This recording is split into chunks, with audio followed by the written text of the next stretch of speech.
It's been 6 months since the accident that took everything from me. My wife, Erin, and our daughter, Lily, were gone in an instant. 1 second, they were there, and the next, a truck ran a red light and slammed into their car. I wasn't there. I should have been, but I wasn't. And now, I'm paying for it every single day. After the funeral, things started to fall apart fast. At first, I thought it was just grief. I wasn't sleeping, wasn't eating, didn't give a damn about anything anymore. Work let me go last month. Officially, they said it was downsizing, but I could tell they were just tired of me showing up late, looking like a ghost of myself.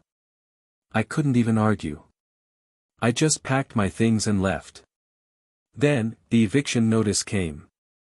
I hadn't been paying attention to bills, didn't realize I'd missed rent for 2 months straight.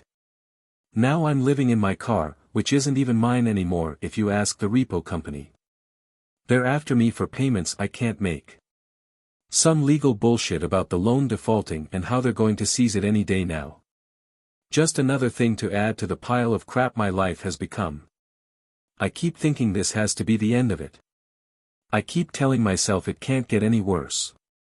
But every time I think I've hit bottom, the ground gives way, and I fall deeper. Yesterday, I was sitting in a diner, one of those all-night joints that'll let you sit there if you order coffee every couple of hours. I was staring at my phone, trying to figure out if I could sell anything at all to get me through another day.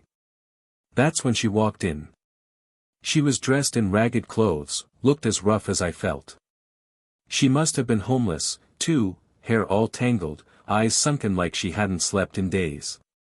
She walked by my table, then stopped, looking at me with this strange, intense stare. "You've been hexed," she said, her voice low but clear. "What?" I blinked at her, too tired to even comprehend what she was saying.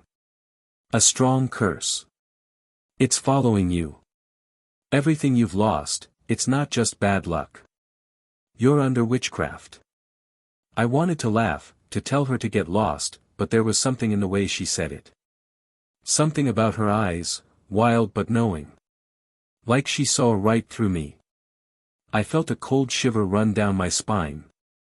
"You've noticed, haven't you?" she continued, her gaze never wavering. "Since the accident. How everything's been slipping through your fingers. Your job, your home, your life. It's not a coincidence." I didn't know how to respond. How do you know about the accident?" She smirked, a twisted kind of smile. "I don't have to know. The curse speaks for itself. Someone's done this to you. Someone powerful." My stomach dropped. It was insane. It had to be.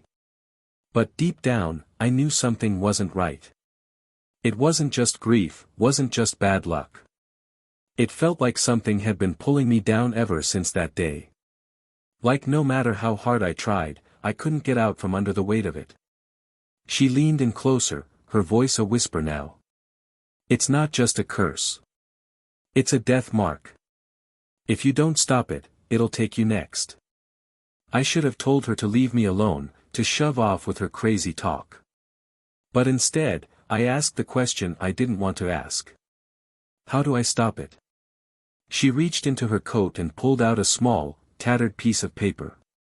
Scribbled on it was a series of symbols I didn't recognize, along with a name, Nora. "Find her," the woman said.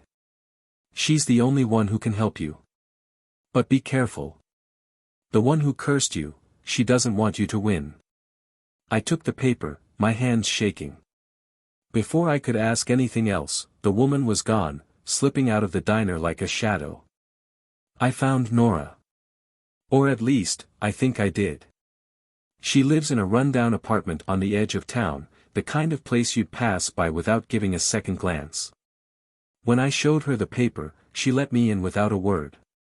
Her place was filled with strange herbs, candles, and symbols carved into the walls. I don't believe in witchcraft, never have, but at this point, I had nothing left to lose. "You're cursed," she confirmed, her voice steady. "A powerful hex. It's been woven deep into your life. That's why everything's falling apart. The curse wants you to suffer before it takes you. I swallowed hard, feeling the walls close in around me. Who did this to me? She paused, her eyes flicking up to meet mine. Witchcraft like this, it's usually someone close to you. Someone with a reason. Erin. The name hit me like a punch to the gut. No. It couldn't be her. She was dead. But as soon as the thought crossed my mind, something else followed, Erin's sister, Kara. She hated me. Always had. She blamed me for the accident, made it clear at the funeral. Could it have been her? I can break the curse, Nora said, pulling me back to the present. But it's risky. If I'm not strong enough, it'll backfire. And if the one who cursed you finds out you're trying to break it, they'll strike before we finish. I didn't care about the risk. I didn't care about anything except getting my life back. Do it, I said. I don't care what it takes. Just end this. The ritual was terrifying. The air around us grew thick, heavy, as Nora chanted words in a language I didn't recognize. The candles flickered wildly, and I could feel something, someone, watching us. My skin prickled with fear, but I held on, desperate to see it through. At the end, everything went quiet. Too quiet. Nora looked up at me, her face pale but triumphant. It's done, she said.